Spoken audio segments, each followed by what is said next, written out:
तो जैसे आप सर्जिकल स्ट्राइक का मुद्दा था जिसमें आरटीआई लगी हुई है आपकी, और जिसमें आपको बोला गया था कि भाई मैं इसके ऊपर रिपोर्ट दो। केजरीवाल ने मफलर वाले ने बोला था ना आपको कि भाई इसके सबूत दो, जो आपने सर्जिकल स्ट्राइक रही तो उसकी आरटीआई अटकी हुई है, तो ये आरोप है उसके आपके ऊपर। आप ठीक है। दूसरा आपका पीएम्स एंट्रो यानी फॉरेन ट्रिप आप लगाई हैं आपने पिछले जब जीते थे 2-3 साल में, जो शुरू में लगाई थी, उनके ऊपर आपका कोई ब्यौरा नहीं है अभी तक कि भाई वो भी आरटीआई आपने रुकवा रखी है। आप बताते ही नहीं हो भाई कितना करोड़ रुपए आपने विदेश यात्रा पे खर्च कर दिया, वो अभी तक जनता के सामने नहीं आया है। भैया वो अखबार में छपा के बताओ, ऐसे मत बताओ हमें। फिर उसके बाद ब्लैक मनी रिपोर्ट के ऊपर आपका कोई यही डिमोनेटाइजेशन जो मैंने पहले ही डिस्कस कर लिया, भाई ब्लैक मनी पे भी आपकी कोई रिपोर्ट नहीं है। आपने कोई अखबार में 10-15 करोड़ लोगों के नाम छपाए हो कि हाँ जी इनका ब्लैक मनी में पैसा निकला था और ये पकड़े गए थे, तो उनका भी कोई नहीं है। ठीक है, उनका भी कोई ब्यौरा नहीं है। फिर आर्मी में जो गंदा खाना था, एक बार ये वो सैनिक ने एक बोल दिया था कि भाई, तो वो एक सैनिक था जिसने ये बोल दिया था कि भाई खाना खराब मिला है, तो वो एक तेग बहादुर जो था जो आर्मी में, जिसको निकाल दिया गया, फिर उसको निकाल दिया ना, मतलब उसने खाने की बुराई करी, उसने सच बताया कि भैया आर्मी में गंदा खाना मिलता है, तो तुमने उसको निकाल दिया, तुमने तो कुछ नहीं किया ना। और उसके बाद अगर बात करें तो फिर आर्मी में जो लोग मर जाते हैं, जो सोल्जर्स मर जाते हैं यार, वो लोग शहीद हो जाते हैं, और अब तुम उनकी कितने लोगों की फैमिलीज है जो कहती हैं कि यार हमें भत्ता नहीं मिल रहा। गरीब जो यूपी के जो इतने आर्मी वाले मर जाते हैं, राजस्थान के कुछ गाँव में जो कुछ आर्मी वाले मर जाते हैं, वो ये कहते हैं यार उनके परिवार वालों का ये आरोप है, कई भाई तो टीवी पे आया, ये न्यूज़ पे आया कि भैया उनको वो नहीं मिलता, उनका जो भत्ता होता है, जो आर्मी का जो उनको मरने के बाद उनके परिवार वालों को दिया जाता है, उनको मुआवजा तक नहीं मिल पाता।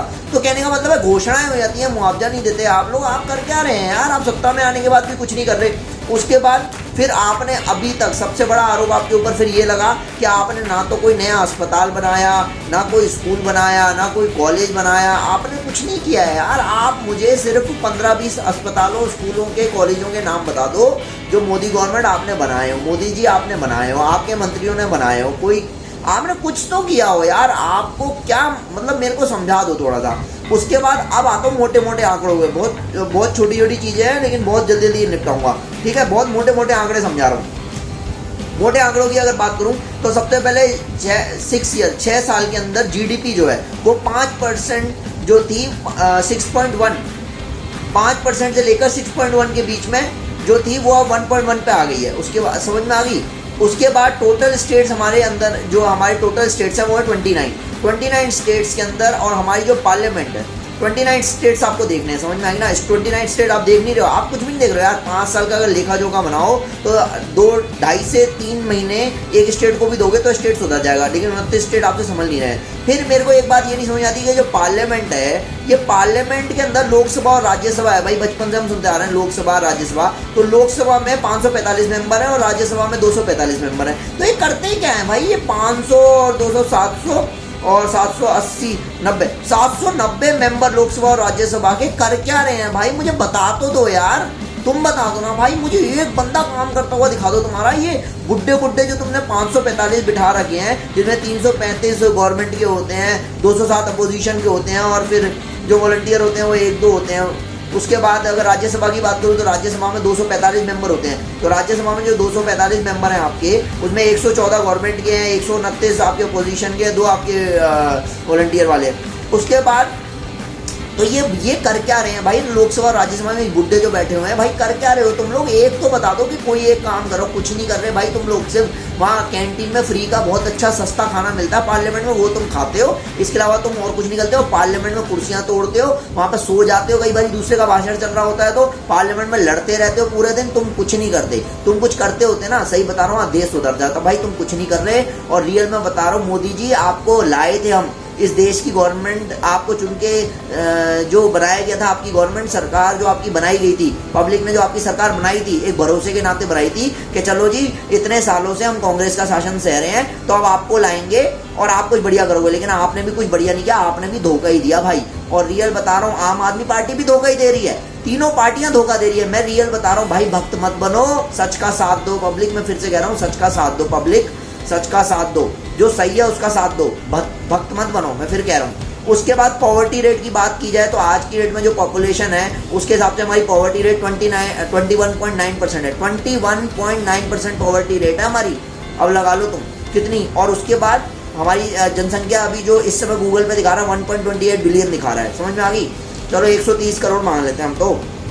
उसके बाद एवरेज ग्रोथ रेट क्या है 1.3, एवरेज ग्रोथ रेट है, यानी एक आदमी की ग्रोथ रेट जो है एवरेज वो 1.3% है। 1.3 100% होता है टोटल, उसका 1.3% है एवरेज ग्रोथ रेट। क्या मतलब है यार, क्यों बना के लाए आपको हम सरकार में, क्यों जिताया हमने आपको, पागल थे क्या हम लोग? हम कुछ सोच रहे थे यार, आपने क्या मतलब धोखा ही दिया है सर, धोखा। उसके बाद अब अगर मैं एवरेज ग्रोथ रेट के आंकड़े निकालूं तो मैंने निकाले हैं कि भैया 2017 में 7.04 थे, 7.04% थी। 2018 में यही परसेंटेज 6.12 हो गई, 2019 तक आते आते ये 4.23 हो गई और 2020 तक आते आते 1.87% हो गई। ये एवरेज ग्रोथ इस तरीके से नीचे नीचे नीचे नीचे जाते जाते अब 1.87% तक रह गई है बस। अब लगा लो, ये आंकड़े सारे इंटरनेट गूगल पे अवेलेबल है, आप जाके चेक कर लो, एक भी आंकड़ा गलत नहीं होगा, सब चेक कर लो। उसके बाद अब जो महत्वपूर्ण प्रश्न ये आता है मैं जो आपसे करना चाहता हूँ, मोदी जी सिर्फ इतना बताओ कि हमने आपको चुन के क्यों गवर्नमेंट में हम आपको लाए, क्यों हमने आपको प्रधानमंत्री बनाया, क्यों हमने आपको भरोसा किया और आपने उस भरोसे पे क्यों नहीं खरे उतरे?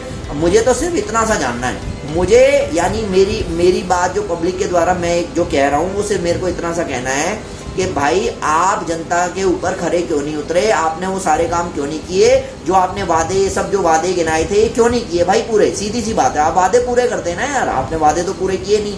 आपने सिर्फ झूठ के ऊपर, आपने सिर्फ जुमलों के ऊपर अपनी सरकार का जो वर्चस्व खड़ा कर रखा है, उसका कोई फायदा नहीं है भाई। अगले चुनाव आएंगे, जनता वैसे ही आपको पता है, इस बारी मजदूर पैदल चल के गए हैं अपने घर तो बहुत दुखी होके गए हैं भाई, प्रेग्नेंट वुमेन चल चल के गई हैं यार। और कोई न्यूज चैनल वाला, मैं कह रहा हूँ कोई न्यूज चैनल वाला पता नहीं आपको क्यों नहीं लाता कटहरे में कि भाई आपसे प्रश्न पूछे, सब डरते हैं या आपने सबको खरीद रखा है, जो भी है यार, मीडिया तो बिका हुआ है, ये तो बात बिल्कुल फैक्ट है भाई। इसमें कोई ये वाली बात नहीं है कि पप्पू कह रहा है तो इसलिए, नहीं, पप्पू नहीं कह रहा भाई, जनता भी जानती है, जनता मूर्ख नहीं है, जनता तो चिल्ला चिल्ला के रही है मीडिया बिका हुआ है। मीडिया बिकाऊ नहीं है तो मैं तो कहता हूँ शर्त लगा के काम कर लो ना, मोदी जी को लाइव इंटरव्यू के लिए लिया और जनता पूछेगी सवाल तो फिर समझ में आ जाएगी, फिर आपको पता लग जाएगा। आप कर ही नहीं सकते ऐसा भाई, मीडिया बिकी हुई है।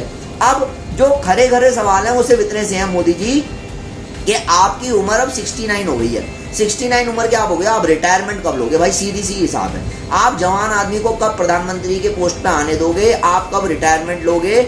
और आप सिंपल समझ लो भाई, हम आपसे सब दुखी हैं, आप वो काम नहीं कर रहे हो, आप एम्प्लॉयमेंट नहीं दे पाए, आप गरीबी दूर नहीं कर पाए, आप अस्पताल कॉलेजेस नहीं बनवा पाए, आप महामारी में भी बहुत सारी सुविधाएं जो दी जा सकती थी वो नहीं दे पाए, आपने कुछ भी नहीं किया। आपने सिर्फ जुमलों के बेस पे अपना जो एक बीजेपी का दिल्ली में लाल कलर की बिल्डिंग का एक बहुत बड़ा ऑफिस खड़ा कर लिया है, बस वही बिल्डिंग एक आपने बना दी है, इसके अलावा आपने कुछ नहीं किया। मैं फिर बता रहा हूँ, बहुत बहुत दुखी है गरीब आदमी, उनकी हाय लग जाएगी, मत मान जाओ मेरी बात, कुछ भला कर दो। फिर भी कह रहा हूँ देश के लिए सोच लो, फिर वही बात कह रहा हूँ।